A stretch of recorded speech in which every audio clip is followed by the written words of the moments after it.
it is. Let's be happy because Carol's back.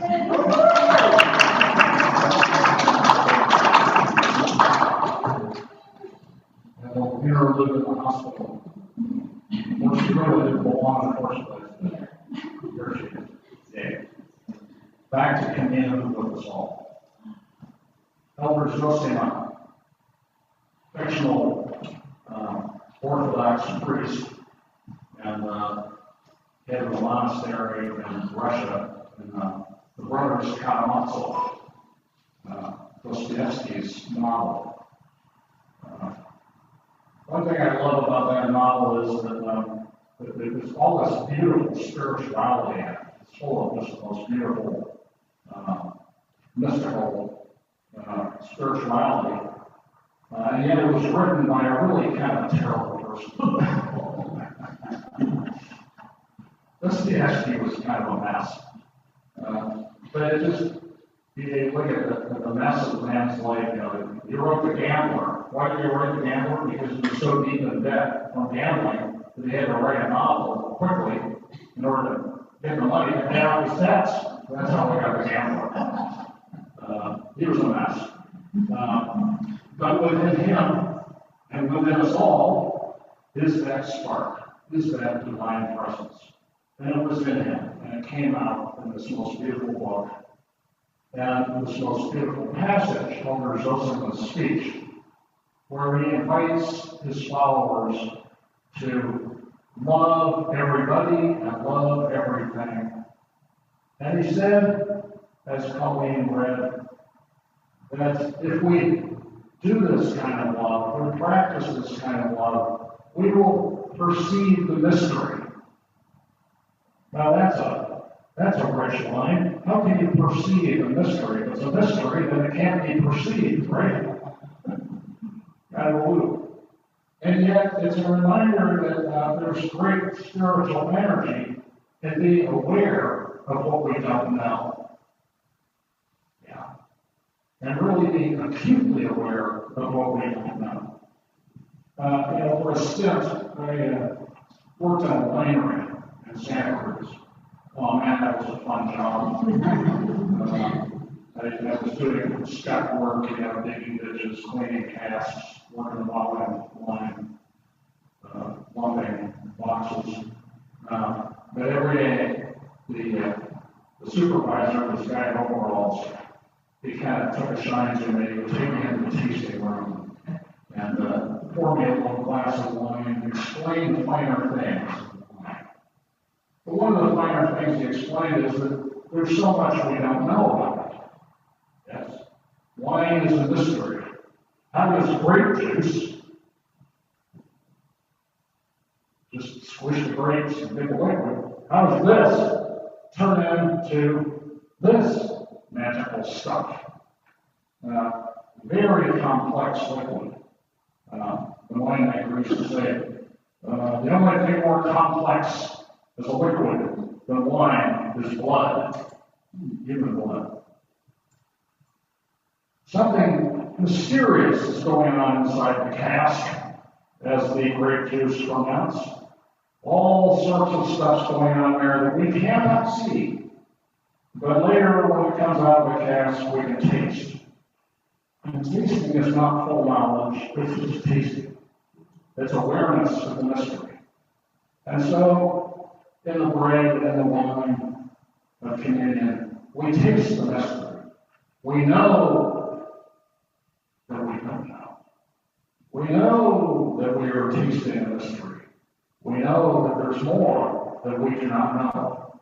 And we savor the taste of that ignorance, that blissful and that marvelous potential that lies in our awareness of our ignorance as we taste the bread and the wine. Remembering Jesus' words when he said, "This is my body, broken open for you. This is my body, and this is my life, poured out for you in wine. Come, take, drink, eat. Taste the mystery."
So much we don't know.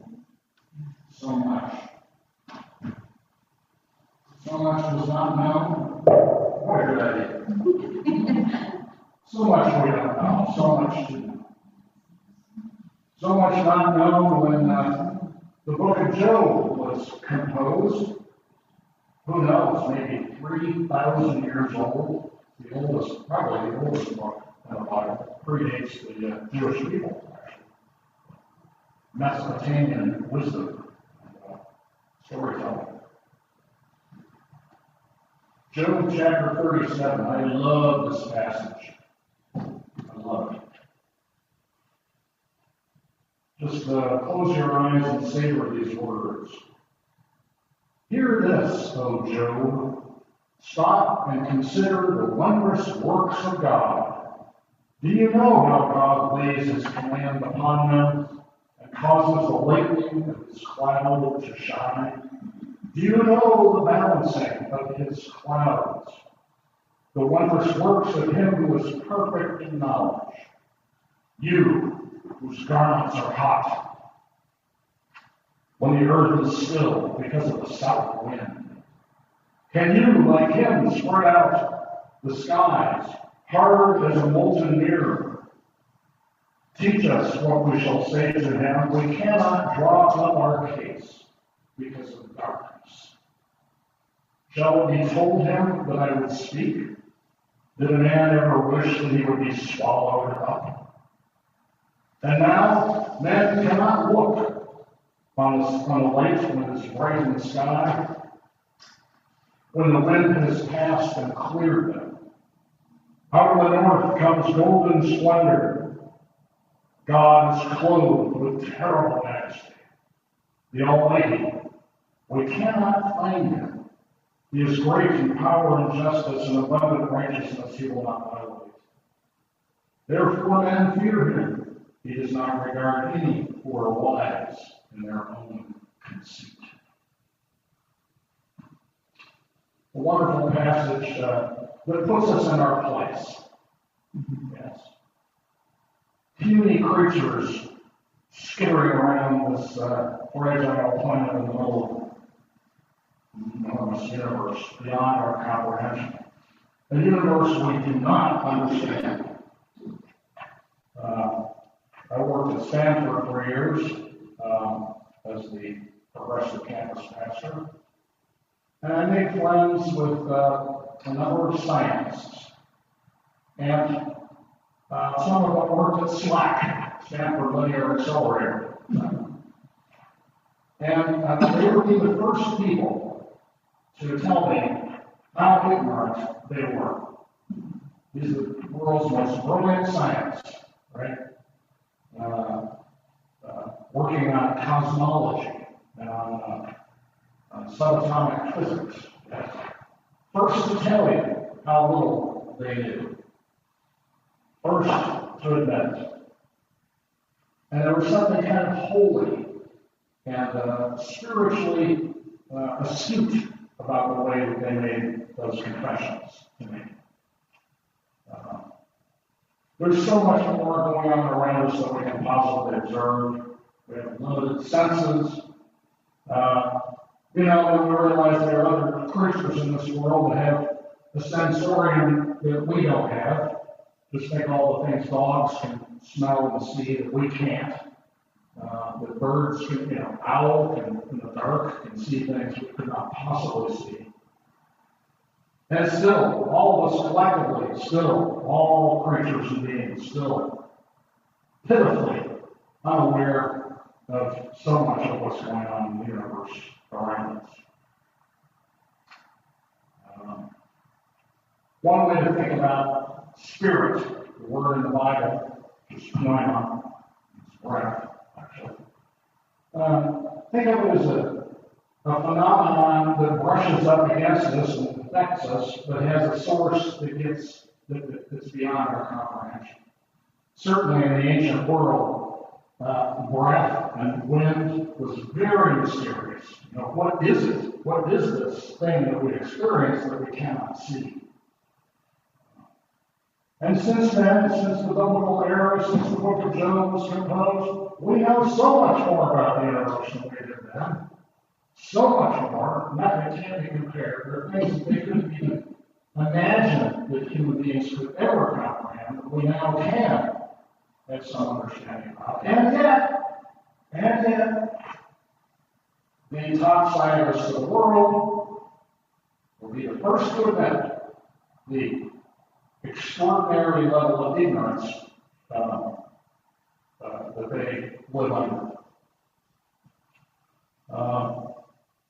When we think of the elements of the communion and the mystery that's in them, the mystery of the wine, the mystery of bread. How does grain, just wheat, kernels of wheat, how does that become bread? There's some kind of magical mystery in that, right? The process of making bread, the working of the yeast, the mysterious process of yeast turning kernels of wheat into this delicious, fluffy substance that we eat. Ignorance. Being aware of our ignorance. Attending to that is a spiritual practice. It's something that we can do that amounts to prayer, being acutely aware of our ignorance. Years ago, I got to meet somebody in my Stanford days. My girlfriend at the time was the caretaker for a very famous mathematician by the name of George Polya. And she got me an interview with him. And my best friend was in town, was a mathematician, Bruce Burklo. So Bruce and I went to visit Polya, which was awesome. Polya, my best friend and mathematician, was very excited about this because Polya was the one that came up with multi-dimensional geometry. So, geometry, 3 dimensions, right? That's the geometry you and I live in. And think about it. Polya, in his mind, was able to think beyond the 3 dimensions and think of what geometry would be in 4, 5, 6, and so on dimensions. And came up with the systematics of that kind of geometry. Amazing. So he was a big deal at his time. And this is the thing, at the time that we came up with multidimensional geometry, there was no use for it. I mean, what would you do with multidimensional geometry?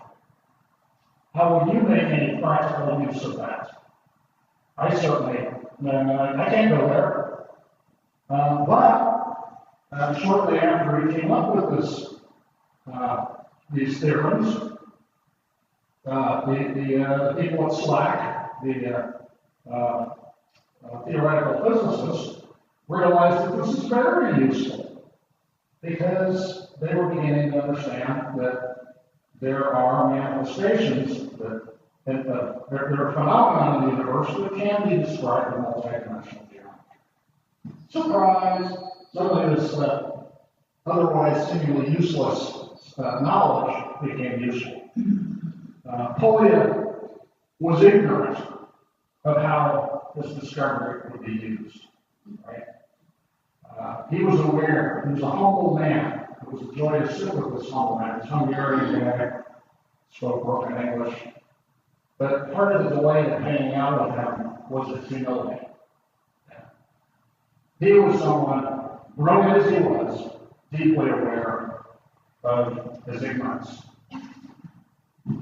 And that translated into a book that he wrote back in the late 40s called How to Solve It.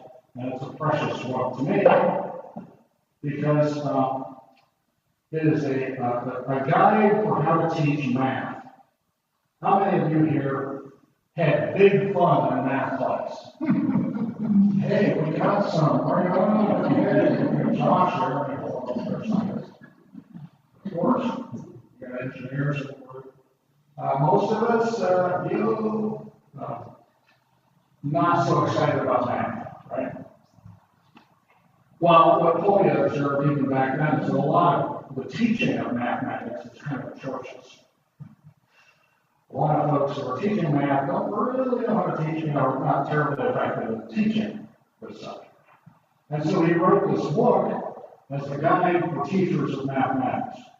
And the fundamental insight of this book is this.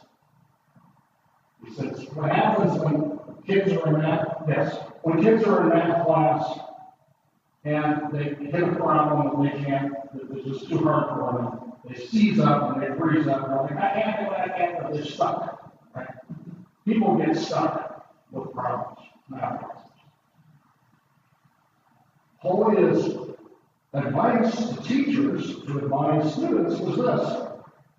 It's okay. It's okay. Step back for a minute and look at the unknown. Over and over that phrase comes up in this book. Look at the unknown. Look at the unknown. In other words, contemplate the problem. Don't try to solve it. Don't try to fix it. Don't try to get to a solution. Stop and admire the problem. That's kind of a cool problem. I don't know what the answer is. I don't know how to solve it. Very interesting that I don't know how to solve it. It's kind of cool because it's beyond my knowledge. And then he says the next question, after you've taken time to just admire the problem, instead of being frustrated that you can't solve it, admire the problem. And then he says the next step is this problem like any other problem I've encountered? Have I ever solved a problem that looked anything like this at all? And then you think about that. How does that problem that I could solve relate to this problem that I cannot solve yet? And then he goes through a heuristic set of steps about how to tackle the problem. Yes, I'm sorry, I keep doing this. I'm trying to, Josh over here is being eclipsed. So I don't like people to be eclipsed in our church. Everybody should stand up. That's why I don't, right? Anyway, so that was his system of teaching math. And students admire the problem. What a cool problem I don't understand yet. I believe that this book applies to everything. It applies to our personal problem. We got some psychotherapists here in the group. So you got a problem, an emotional problem, you got a relationship problem. Let's step back from it instead of trying to fix it. Let's admire it, which might seem weird, because you'd like a problem to be solved. You kind of go, oh, that is complicated. That is messy. That's interestingly messy. And then you relax a bit because you're admiring the problem instead of being frustrated by it. Can we look at the unknown in our relationships? Can we look at the unknown in our national politics? One of the unknowns I'm looking at is just how do we convince people that what's going on in Washington, D.C. is a problem? How do we convince people of that? We don't have the answer to that question. I don't think we figured that out, right? We have a problem. Let's take a deep breath and admire the problem. John's one of those. But the part to admire is the fact that it's a hard to crack. And that there's the challenge. And if we relax into it and think about how we've solved other problems and we relate to this problem, then maybe we can begin to work our way toward the solution to this problem. And I think it's going to come in a very tangential or orthogonal manner. It's going to surprise us how we move out of this mess that we're in, and how we work with people around us to move this country in a different direction.